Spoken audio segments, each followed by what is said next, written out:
On my channel today, come down to a local park I've been to quite a few times. These permanent aluminum picnic tables are quite comfortable and usually pretty clean. This one's okay today. Got a little water on it, but not too bad. I'm gonna make a little breakfast. I brought some pre-made scrambled eggs. I made those. I put it in the bottle at home. Put some chives, salt, pepper, and a little cream, 10% cream. I'm gonna do some bacon and some scrambled eggs, but that's not the purpose of my video today. I'm gonna get into it once I get everything set up. Stay tuned. Just heating up the pan. I have 175 grams of bacon, and in here is actually 4 eggs. So it's just strictly protein, and I have 1 Kamado tomato to chop up. Just a little well, technically it's a fruit, but a little vegetable.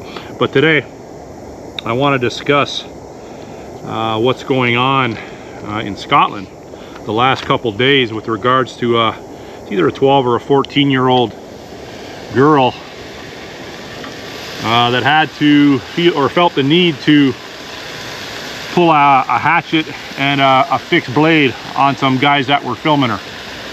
But I'm going to get through a little bit of this bacon and we'll talk further.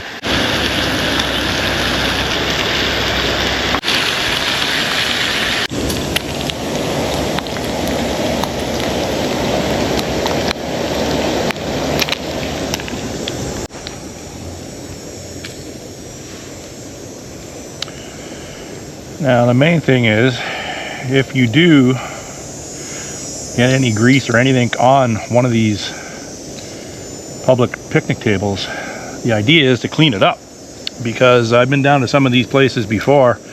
One of the parks I was down at, it was a wood table and it had grease all over it,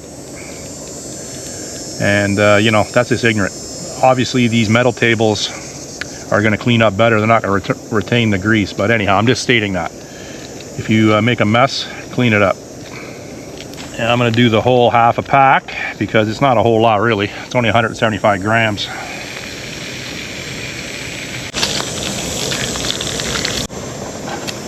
Almost there. Okay, so what I'll do, because I didn't bring any olive oil with me, I'll just clean a little bit of this bacon grease up with some paper towel, and I'll throw my omelet right in, my eggs right in. I know all the health people out there are thinking, are you crazy doing that, Dewey? Well, maybe a little bit.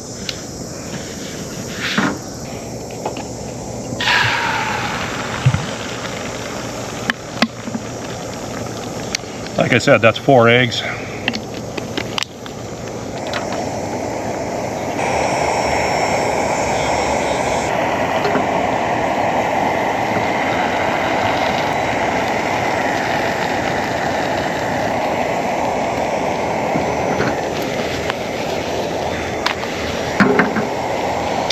Normally I don't flip it, but I'm just speeding things up here a little bit. Just processed cheese, not the good stuff.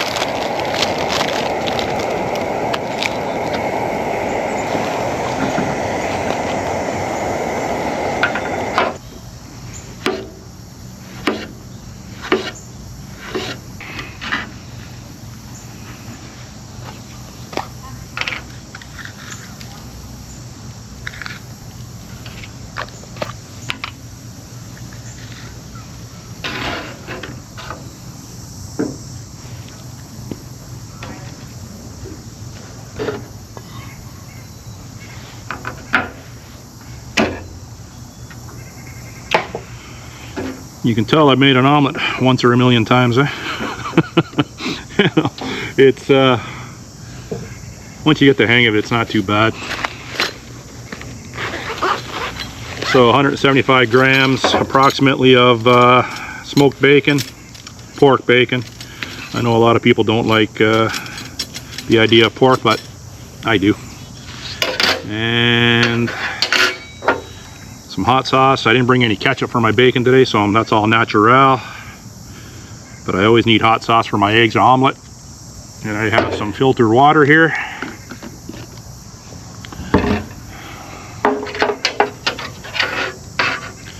Like my bacon a little crispy. That's perfect for me.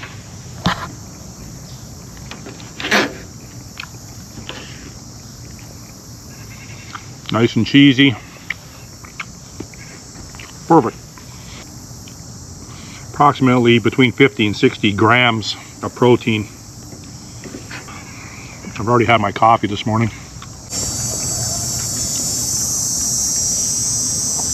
Almost finished up.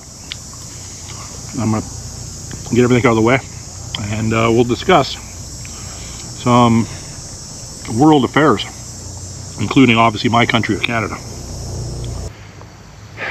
So a 12-year-old, it's either a 12-year-old or 14-year-old girl, is confronted by what would appear to be adult men in Scotland. I can't remember the name of the town. It's kind of, I don't know, maybe it is important actually. I'll put it in in the frame when I remember what it is. But anyhow, so this person that is filming, it's two young girls between 12 and 14. There's reports that the girl is 12. There's reports that the girl's 14. It doesn't matter, regardless. And she's telling the camera that you know, more or less to stay away, and that they're young girls. So I guess she felt the need, two things. She felt the need to carry an edge weapon with her. Number one, she had I don't know, it's a fixed blade knife, and it was, you know, it looked like a butcher knife or a camping knife, and she had a hatchet, a small camping hatchet, and she brandished those towards the two men, or what, I don't know if it was two men, but the man that was filming for sure, and more or less is a threat to stay away, don't approach. So what I hear now, that the police have arrested one of the girls. I'm assuming the one that had you know, the fixed blade and the hatchet. So two things. Well, there's more than two things here. What would prompt a young girl to leave the house with that kind of weapon on her? Weapons. What would prompt her to do that? You just don't wake up in the morning and decide, you know, as a little child, more specifically a girl, and say that, you know, I'm bringing some defense, potentially lethal defense weapons with me today. So that's number one. Number two, what were those men doing to her or to them? What was the provocation for that girl to do that?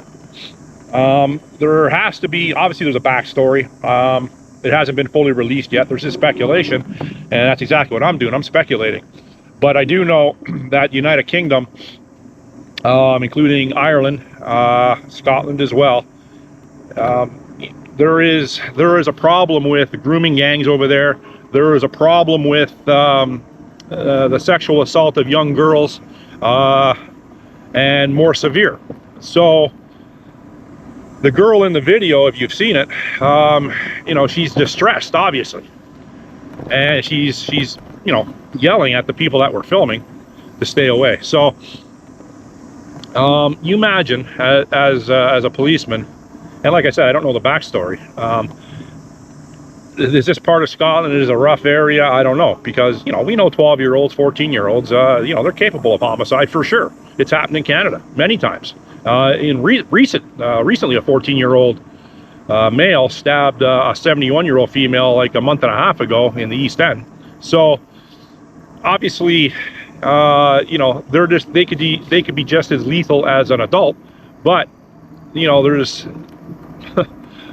more to it. If there's a boy walking around with a knife, that's one thing. But if there's a young girl walking around with a knife, I have to assume, or I'd have to think that, you know, something's happened to this girl before, or her friend, or a relative, to make her think like this.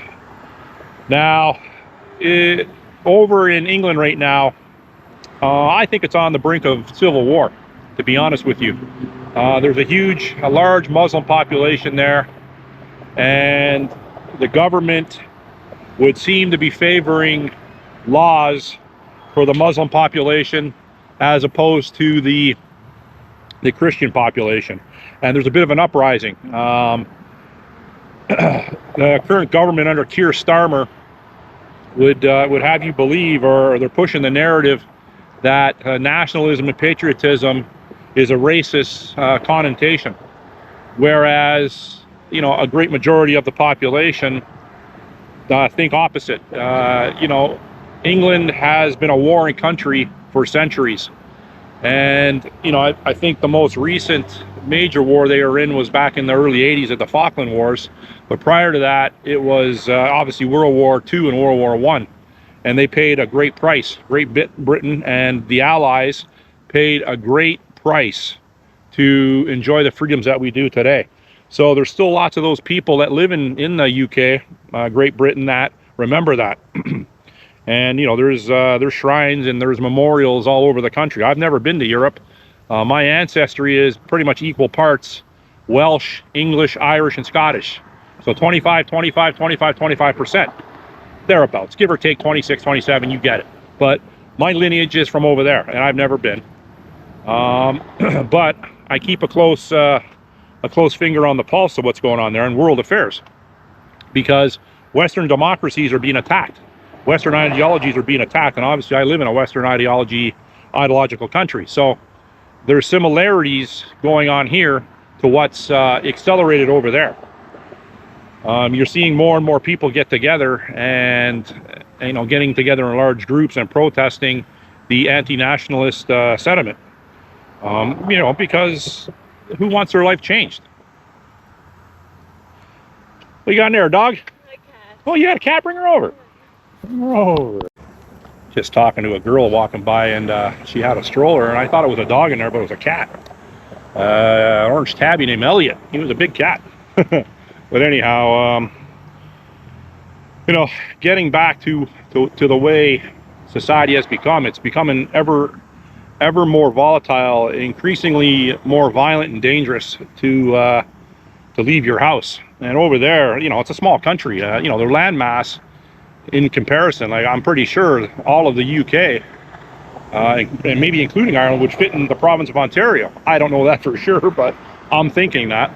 So, your metropolitan areas over in London and the larger cities in the UK, you got a dense population of people, and when you get different ideological views, different religions, different customs, different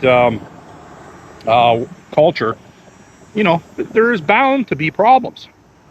It's not always smooth sailing. Can everyone coexist happily and without conflict or confrontation? Yeah, it's possible, but I haven't seen it in my life. So you got to be careful. You got to be careful walking these paths. Like, I was out earlier this morning. Now it's about what time we got here? It's 10:45 in the morning. I was out of the house around 8 a.m. and basically on this trail here, the trail behind me, all I see is single men, honestly. So the first 5 minutes of my ride, I seen 6 single men walking, and I don't know, they're out for exercise, whatever, right? But then I see single women walking, and that's fine too. But I'm always fearful for the worst thing that could happen to mostly a woman, because they are a little bit more vulnerable than men. Most women. Some women are dangerous. They could be professionally trained, whatever, but most are more susceptible to being overpowered by a man. But that's my my 2 cents today on my ride. If you have any questions or concerns, leave it in the comment section. I'll try to get back to you. Bye.